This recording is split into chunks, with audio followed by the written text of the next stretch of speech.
evening, viewers, and welcome to yet another program. This program comes to you under ChildLink's Child Rights Alliance initiative. This program is funded by the delegation of the European Union to Guyana. This evening, like I mentioned in our last program, we will be discussing trauma. And I have in studio again with me, no strangers to the camera and to this program, Onika and Tanison, who are here to give their insights on trauma, their understanding, and bring about awareness. So welcome back to the studio, ladies. Thank you for having us. Thank you again for having us. Yeah, it's my pleasure, I must say. It's my pleasure to have you. So, like I mentioned earlier, we will be discussing trauma. So, what do you understand by trauma, Onika?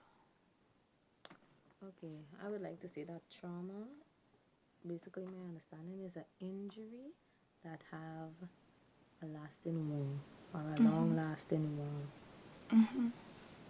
How about you, Tanison? Basically for me, I would say trauma is a psychological effect that happens to someone after going through an ordeal, and it actually influences that child life throughout, growing up or in their childhood or adolescence.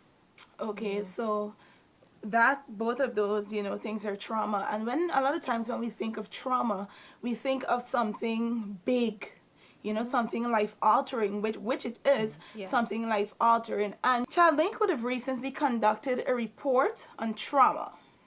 That report will be launched on the 25th of March.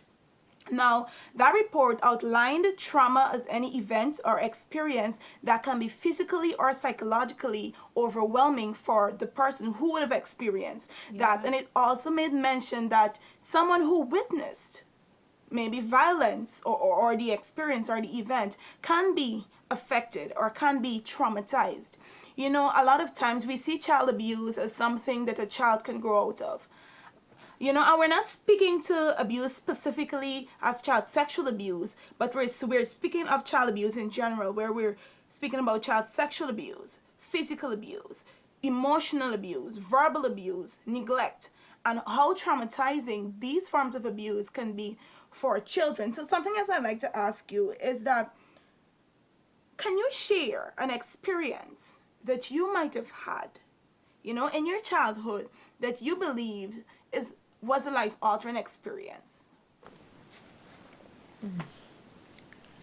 My experience, I had so many, I had to think about which one to share.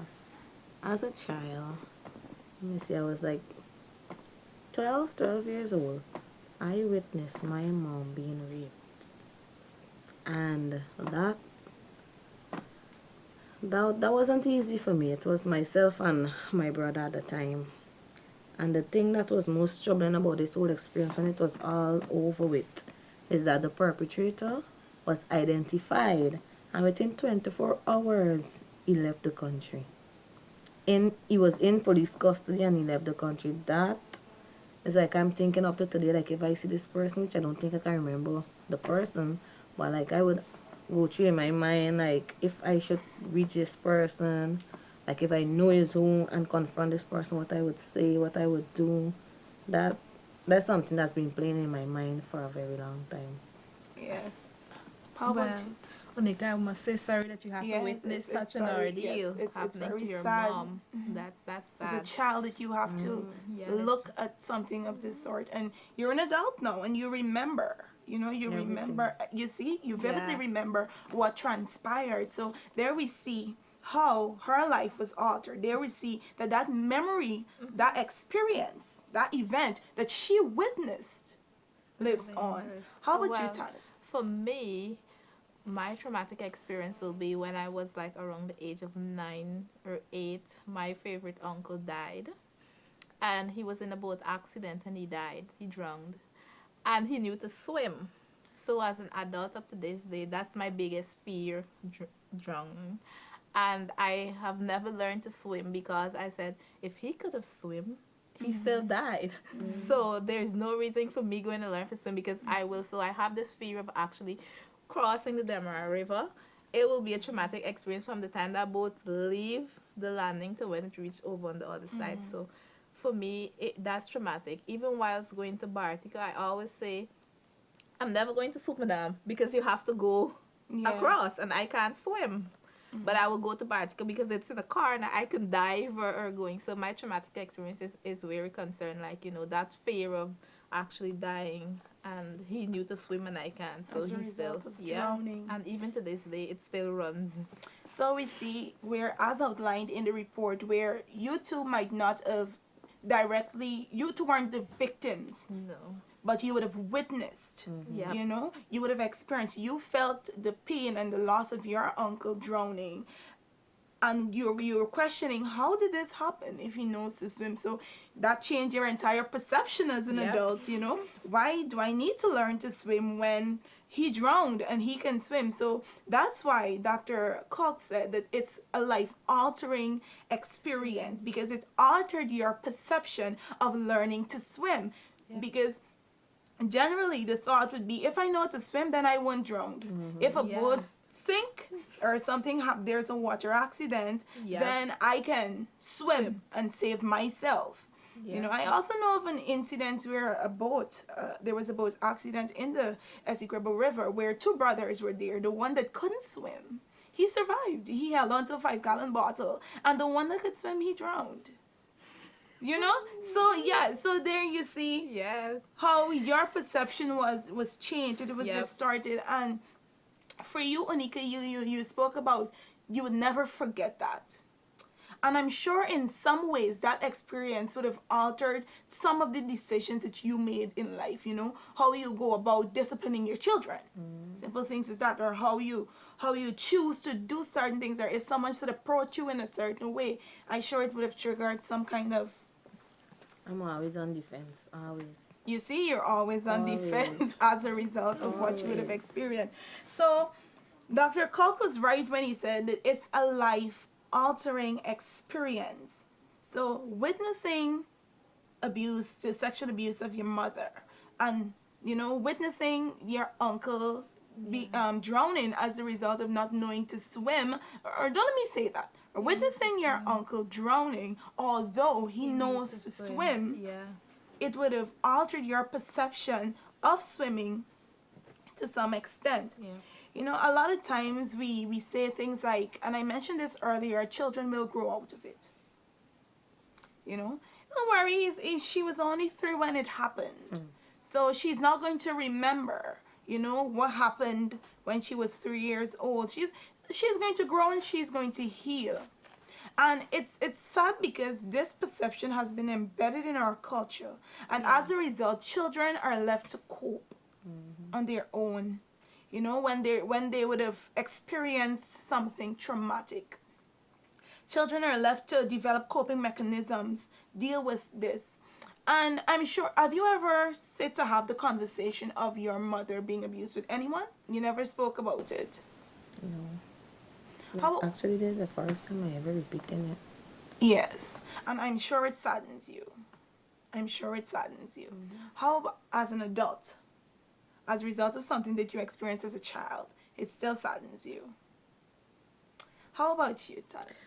Yeah, I have mentioned it quite a few times, because when person would ask, say, you're a country girl, because I grew up in Puerto Rico, that's country, and they would say, you're a country girl and you don't know how to swim? And I would relate to them what happened. I was like, yeah, as a country girl, but I know people that knew to swim and they still die. So I would. Yeah. So what about some of the things that causes trauma? Because like I mentioned earlier, we often think of the big events, a fatal road accident. We often think of something big happening, something that maybe makes the media, So what are some of the things that you think can cause trauma? First, I'd like to say that in order to know the things that will cause trauma, we need to understand that it's an emotional response, which is quite normal, right? It's a normal response from the body, and it can alter a person's physical and mental stability, like for a lifetime. Yes. So simple things like probably a natural disaster can cause trauma, right? Like the experience I just shared, that can cause trauma. That wasn't anything that was in the public. That was in the home In-house. or the community setting, because people from the community know about it. Simple like domestic violence. Yes, domestic Not in the violence. broad headings, like simply in the home, the mother and the father quarreling or they had a fight or whatever. That can affect a child. And as an adult, that do affect me. Like, if I hear the neighbors fighting or whatever, I would quickly gather my children out from that area, you know? Take them to somewhere else. It's like, I don't want them to hear this. So those are the things that can tamper with our emotions and cause trauma. Yeah, how about you? Do you have anything to Well, add? yes, echoing from what Onika said, it can be anything. As simple as me trying to cross the road and the bus coming with speed, you would jump back because of that fright. So any simple thing causes trauma. It doesn't have to be a big event, and sometimes it doesn't have to be public. It can be in-house, because I've known of parents who would have, as Onika was saying, quarreling, and it's loud. We tend to have this loud thing, and there's kids in the home, and they would be after witnessing that, they would be afraid to approach that parent with anything, because they're afraid of the outburst that parent might say, or if they want to ask that parent something, they would hold it back because of how probably mommy or daddy reacted to a question or so it can be anything, big or small. It doesn't say trauma, or like for instance, in-house domestic abuse, in-house emotional abuse, all these things cause trauma. Yes, and I like the fact that you mentioned domestic violence, because a lot of times when parents are, biting, they're fighting in the home, children are affected. Yeah. Children lose sleep. Children can experience things such as temper tantrums.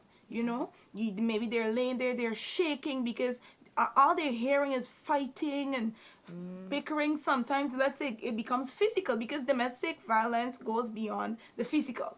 It's also a verbal something. You understand? So you're laying in bed and you hear daddy or mommy throwing something at each other. You're clashing and you're sleeping, and that child is startled because now Yeah. I'm out of my bed and I'm trembling because of this, what I'm hearing. What happened to mommy or what happened to daddy? Like, you got to go now to see if they're okay, if something happened to either of your parents. Yeah. So they might not have directly been a part of the physical fight, but they're there, they're hearing, and they're feeling. They're experiencing that with you as the parent. So it's important that in all things that we do, take these things into consideration. And as a result of physical abuse, that's something that we don't talk about a lot. And even if we talk about it, we say things like, well, I grew up with licks and I can survive because my grandmother used to, beat me a lot. And I live and I turned out to be a productive young woman. So my children will do the same. It doesn't necessarily guarantee that your children will be the same way, because we got to acknowledge the fact that we all deal with things differently. Yeah. We all internalize differently. How me saying something to Onika will make her feel can be different to how it makes you feel. Yeah. And it all deals with our perception, and even children have perceptions. And we often underestimate children. They are so smart. Simple thing is beating a child, it's teaching a child that, you can resolve conflict with violence.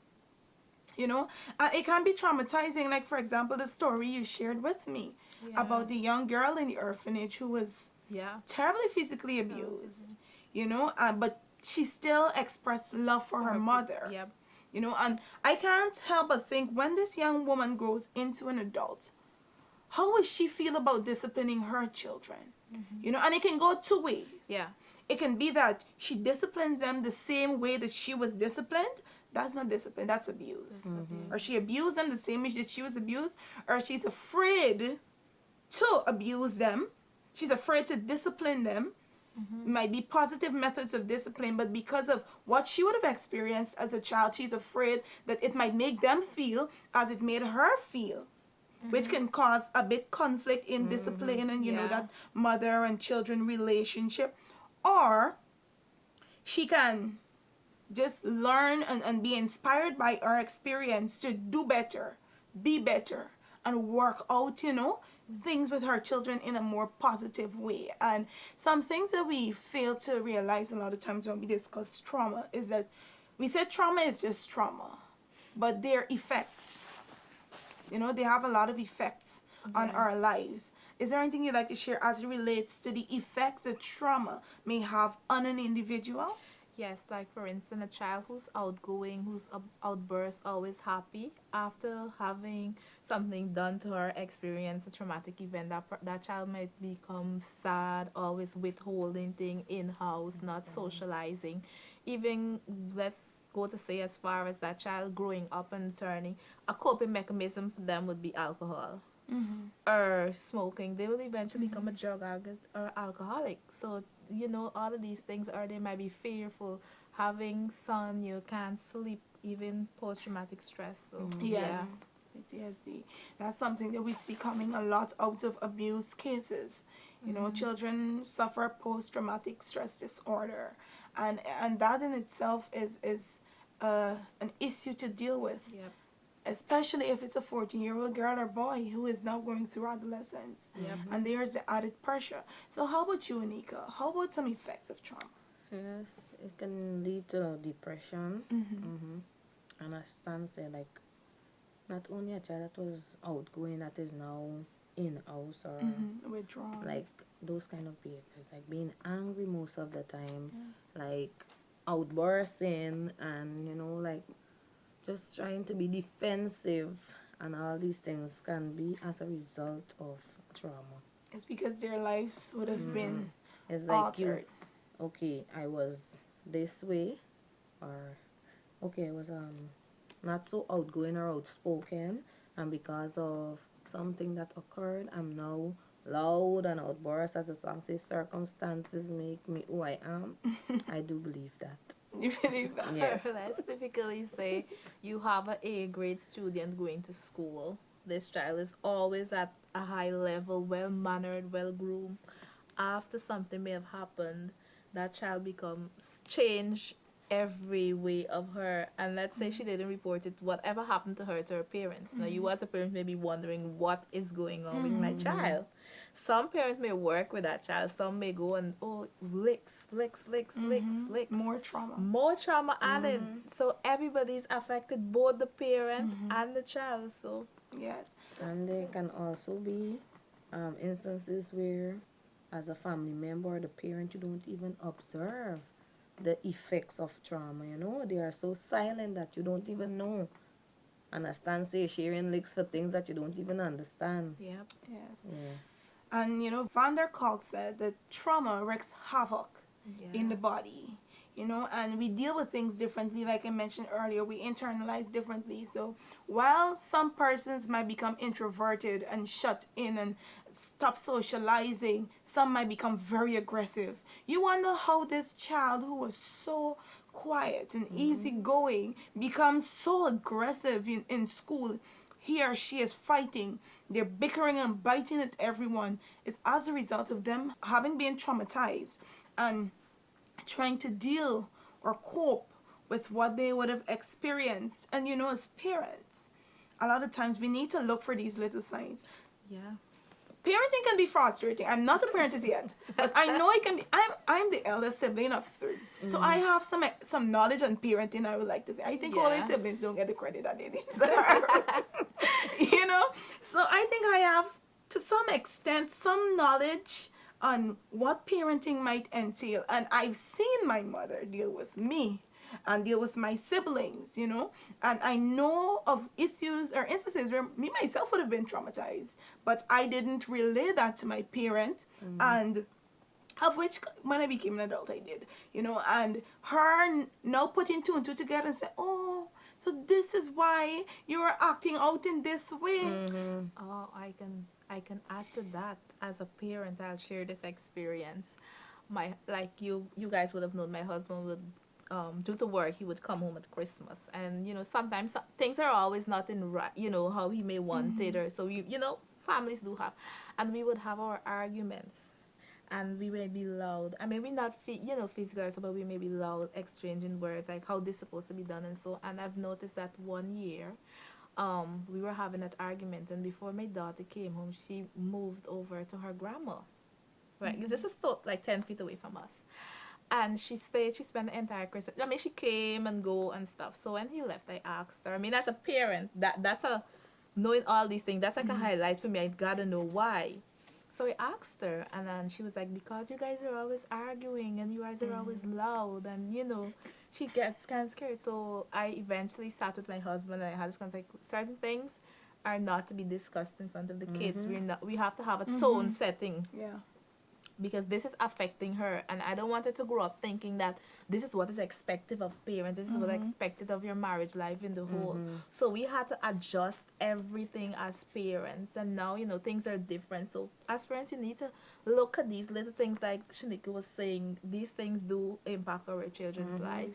Yeah. Yes, it does. It alters. It Yeah. changes their perception. It bothers them. For lack of a better word, it bothers them, and it's important that we take these things into consideration, because these are traits. These are experiences which will mold their perceptions, Yep. and they will take into their adult lives.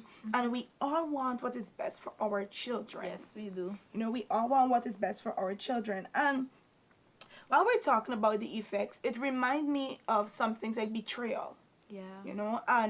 and shame, self shame, shame and self blaming, that is. A lot of times when children experience things such, especially child sexual abuse, they can say things like, maybe if I wasn't here, or maybe if I wasn't there, this would not have happened to me. And as parents, we can help instill that too. We can help push that by the little things that we Words. say when we get upset.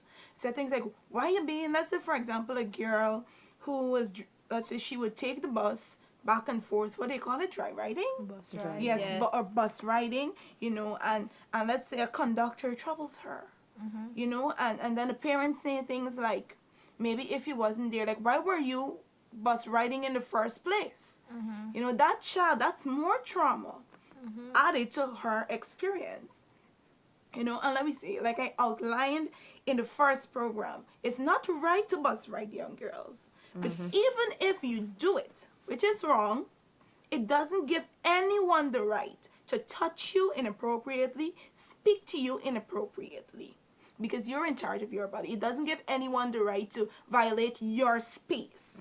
Yeah. So if you were touched or abused by a conductor or a driver, and it happens a lot in our society. Yep. It happens a lot in our society. And it has become a blind eye. Like, Yes. society has forgotten Yes. how to Yes. be protected to kids. And they shame them. Yeah. We shame them. We say things like, she let on hot. So it's saying that she deserves what she got, which is not right. No one deserves to have to suffer any form of trauma. And one of the reasons we say we need to be careful when children are disclosing, because disclosure in itself can be secondary trauma. It can be reliving that experience. So have to come and say to you, well, mom, uncle, or auntie touched me in this way. It's me having to remember a lot of times the details of what happened. And a lot of times children, they can become emotional. We don't know how to handle that information. Simple things like going into the shower. Yeah. Having to look at your naked body, thinking to yourself that this was touched. Maybe I'm not valuable anymore. Maybe he took my innocence or my virginity, and or she did, and I'm not valuable, and my body isn't worth what it was before. So that's trauma in itself. So that's why we always stress. And Tan and I, we were having a conversation about this earlier before we came into the studio. Yeah. Believe children. Yeah. As parents. In child sexual abuse, believe them. Allow the investigation to take its course and the result to come out of that. Believe children. It's important that we believe them, because we don't want them to feel betrayed. We don't want them to have to blame themselves to say, well, maybe if I didn't, maybe if I did. Don't question them. Don't interrogate them. And for physical abuse, children also blame themselves. Maybe if I had done the dishes, mommy wouldn't have beat me this bad. Yep. Maybe if I didn't go out to play, mommy or daddy would not have abused me this way. It's my fault. And something that I found very interesting in the report is the fact that these children who were a part of the interviews, they kept professing their love for their mothers.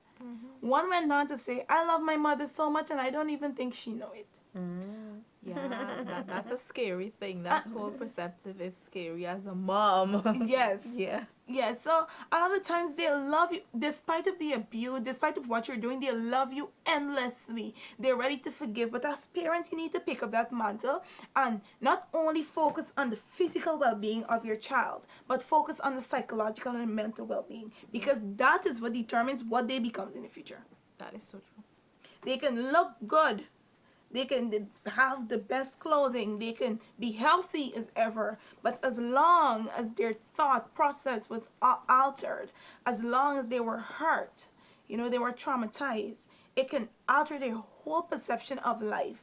And it can cause them to become not so productive members of society. Yeah. So I once read something on Facebook, and it said that if only mental illness, and trauma and psychological issues can be physical, what would it look like? Oh my. If we could have seen it. I don't even want to imagine that. You see, if we could have seen it, think about it in that way. What if her being traumatized was maybe a broken leg? You would have catered to that child. So look at it in that same eye. Look at it through those lens. And I know this is all the time we have for now, but we still have another program coming up, where we will continue to discuss trauma. We will go further into how do you support persons or children who were traumatized, and how to become more productive members of society and assist children. But before we close, is there anyone of you would like to add? I think we said everything is very informative, but as a parent, I would like to leave it to the advice to parents to always look out for your kids. Always have petty talks with them. Don't be rough, but gentle, and be very. I call it tough love. Sometimes we do have to have that tough love spirit, but for our girls, we need to work extra with them. Yes. Yeah, we need to. How about you, Nika? Okay, for me, I would like to say something that aggravates me mostly is a parent that have or significant other, and she would pay more attention to that person rather than the kids. They suffer that way too. So I would just like to say, just give them that extra attention. I mean, the Bible even state that a woman should not be alone. Please don't think of it as being alone, or if this man go, you can do better or whatever. Just be there for your kids. That's all I have to say. Yeah. Remember, we all live in a society where we have the responsibility to create a safe Guyana for every child to grow in. So do your duty and report child abuse today. You can call CPA's hotline 227-0979. That is 227-0979. Or you can call ChildLink on 233-3500 or 233-3502. Until next time, I'm Shaquita Thomas.